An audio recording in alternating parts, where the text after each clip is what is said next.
susah tidur gitu ya, susah berfokus, mungkin ada baiknya menata kembali pikirannya, karena stres itu kan tadi ya, ada stres yang real, ada yang persepsi. Mhm.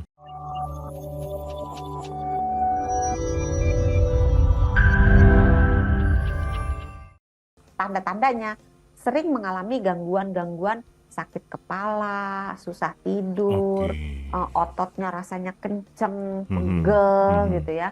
Terus rasa kayak deg-degan, terus ada gangguan pencernaan, bisa mual, muntah, susah buang air besar alias Ya, sembelit ya. atau diare. Terus bisa juga keringat dingin di telapak tangan.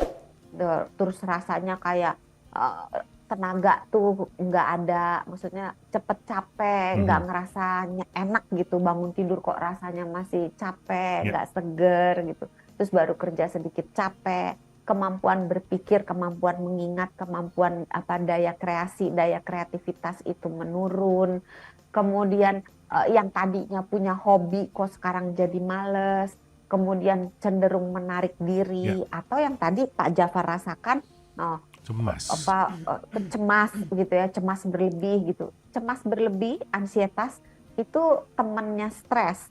Jadi mungkin Pak Jafar perlu duduk kemudian merefleksikan apa-apa yang dirasakan, mengingat apa-apa yang penyakit-penyakit baik yang menyerang, dalam arti yang membutuhkan pengobatan Mhm. maupun tidak gitu. Kadang kan cuman rambutnya lebih sering rontok gitu ya. Itu juga merupakan tanda-tanda stres gitu. Atau yang cuman kok sering sakit mah, atau kok Ya, sering ya. batuk pilek, kok sering pegel-pegel gitu, Mhm, terutama di otot tengkuk di belakang mhm. leher, kemudian di pundak, di punggung ya, punggung atas, punggung bawah kok rasanya kenceng gitu.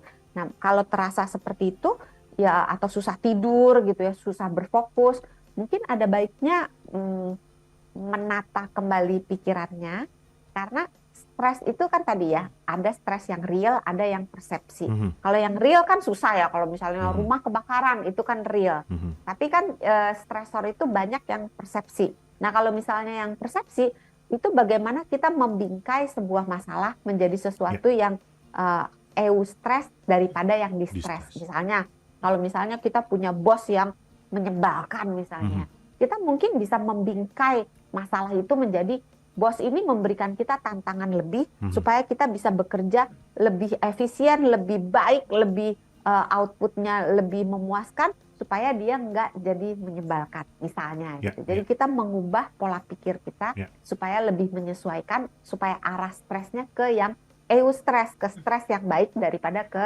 yang distres gitu. Mungkin cukup menjawab Ya. untuk pajak. Nah,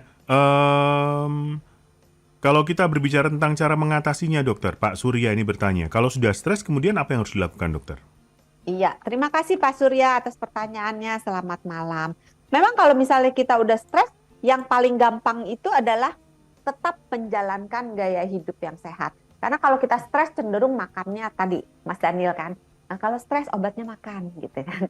Nah, coba pilih makanan yang sehat, Nasi makanan-makanan yang sehat. Padang, ya kan? eh, di tempat nasi Padang itu ada pilihan yang sehat loh. Misalnya pakai ikan yang ikan panggang gitu ya, kuahnya nggak usah. Kalau Ih, pengen banget kuahnya dok, kalau dikit nggak pakai aja. kuah itu bukan nasi Padang namanya, nasi ikan panggang. Ya udah kalau mau kuahnya dikit aja. Terus kasih ketimunnya, kasih sayur apa rebusnya, rebusannya itu yang Mm-mm. banyak.